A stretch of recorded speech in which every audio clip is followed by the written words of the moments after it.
morning, I walk 3 miles every day. I get up early. I meditate an hour to an hour and a half every morning. And that's where I get my downloads. That's where I get my inspiration. That's where I get the things that pull me forward. And then I don't have to make so many decisions trying to force things when we get to this outer side. This book came to me in a meditation. Then I ran into my drywall guy at Hastings, and he had written a book. I was like, how did you write a book? And I thought, well, if he can write a book, I can write a book. The next day, this was downloaded. The next day, the perfect person, he spent tons of money publishing his book. I met the right and perfect person. It cost me almost nothing. She did all the graphic design. Then I write a column for our local newspaper. That editor showed up and said, I would love to edit your book. So it just naturally unfolded. Does that make sense? The meditation CD that I'm gifting all of you, I want you all to have one just because I do. I was at the International Parliament of World Religion, and this beautiful Hindu lady was there. She was from somewhere in India, I don't know where, but she did a meditation. And at the end, she said, I want you to have my CDs and my books. And we said, can we pay you? And she said, no, this is a gift from Krishna. And I thought, because of that, this is my gift from God through me to you, and I want you to have it. And I thought, isn't that apropos from India?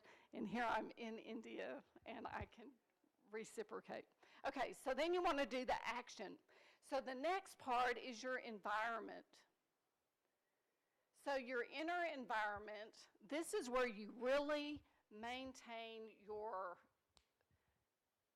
mental thought process. This is why mindfulness is so important. So when you have stinking thinking, is what we call it, it's not sustainable. So you have to constantly make sure this inner conduit is clear. So that means you've got to watch what you eat, you watch what you put in your mind, you watch what you put in your eyes, you watch what you put in your ears. You be very protective of this entity that is your spacesuit for your soul to take forward what it came here to do. Okay? So, now, do y'all have the inner?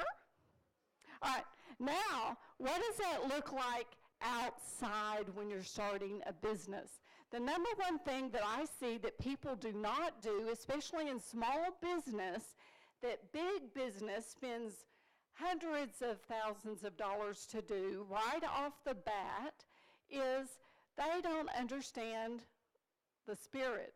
Who am I as a business?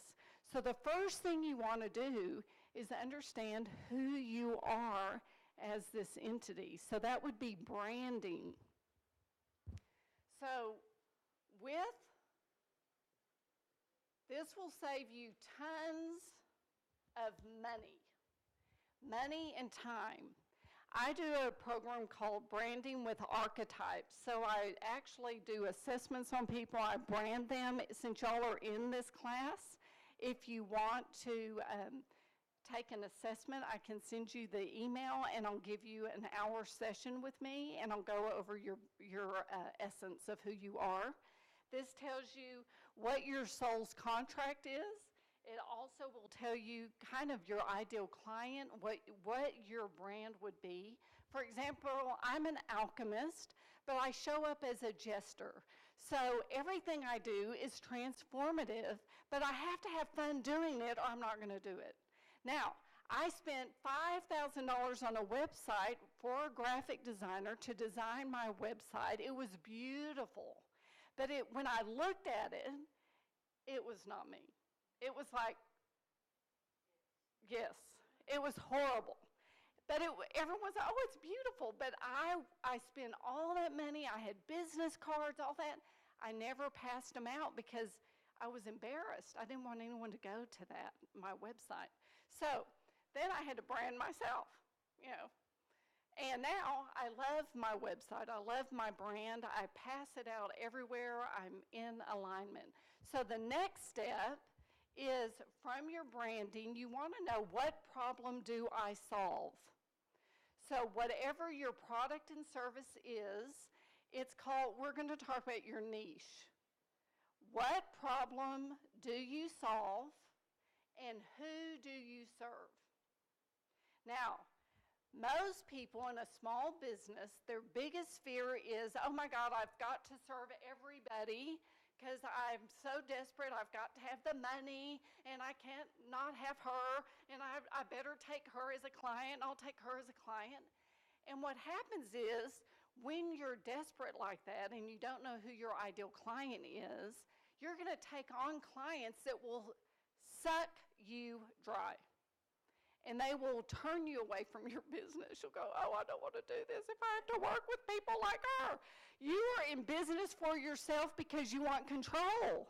When you work for someone else, they tell you who you serve. When you work for yourself, you get to choose who is your tribe. Does that make sense? And when you do that, you will attract the right people to you. When you know who you are, you know what problem you solve, and you know who you want to serve. For example, one of my clients in Florida, she wanted to serve all doctors nationwide. I was like, that's overwhelming. You're one person. You can't do that. I mean, it's just too many. I said, let's cut it down. Who do you know? Who do you serve? Long story short, we finally cut it down to female OBGYNs, female doctors. Well, she was like, well, there's not going to be enough. I'm going to run out. Blah, blah, blah. I don't know what I'm going to do. I've got to have all these doctors. And I said, how many female OBGYNs do you have in your town? She had over 1,000 in her county of these female doctors, and by focusing her just on that one doctor, it expanded her whole potentiality because she wasn't wasting her time and money trying to market to everybody. She was able to focus on who she wanted to serve, which in turn expanded her potential. Does that make sense? Okay, so you want your niche. So the next thing is, this is a big thing that women really have to deal with on the outer, is your relationship with money. So many women that I work with tend to over-deliver and undercharge. So they don't know what to charge for what they do. They don't understand their value. So we go through a process of really getting clear about what your money archetypes are and how you impact people so that you see your greater value. So we have to come into this place. It's only been in America. I don't know about anywhere else in the world, but it's only been 35 years in America that women could get a bank loan without a man's signature. 35 years, 1979. It's only been 35 years in America that women had permission to make unbelievable money. So I want you to know it's okay not to know about money, but you have to get empowered around your money. You have to be able to make courageous money decisions and money conversations, and you have to charge what you're worth and get it. Now, we have been exploited for too long as women, and we have to stand in our power around money and understand that issue. But this is one thing that will make or break you, is your belief in your relationship with money and business. Okay? So the next thing that's important is, now that you know who you are, what problem you solve, who you're going to serve, and you have a relationship with money and you're willing to charge what you're worth to get it, then what you have to do is you really have to have, if you're doing a service, you have to have your signature system. You have to have a system that you're going to take your client through. If it's a service, say you're sewing something or you're selling a product or you're coaching somebody. I didn't get enough information from people in the audience, but y'all can ask me questions. But you have to have a plan. Like I take all my clients through this 6-step process.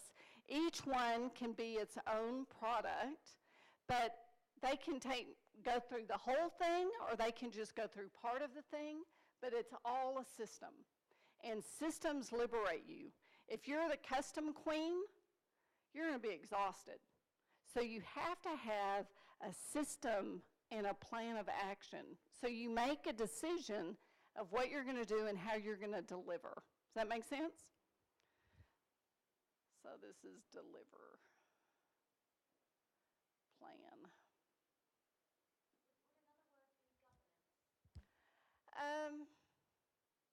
Yes, that would work.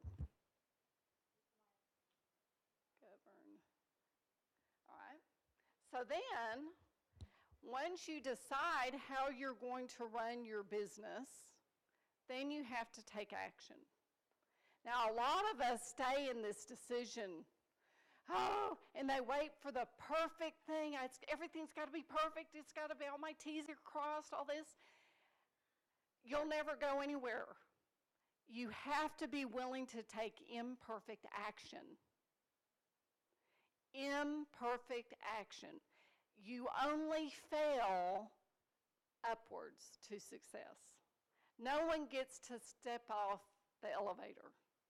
So you're going to fail upwards, and with each failure, each mistake, you're going to learn something, and you're going to make it better, and you're going to perfect it and perfect it.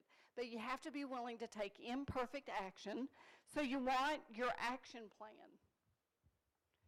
So this is an action plan. You set a goal, you set objectives, and by when, very specific. You know, I'm going to have this project done by then, and these are the steps in between, okay? And then you start taking action, and what kills a lot of entrepreneurs is they don't have accountability.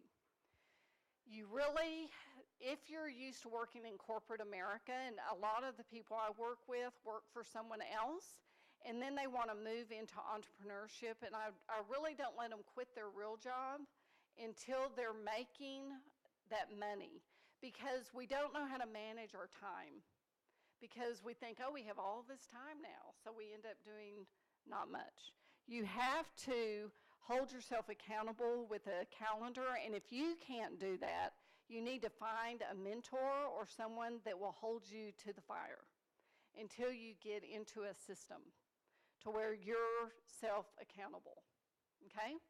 So the environmental piece is you really need to make sure your space, we've already talked about mental, emotional space here.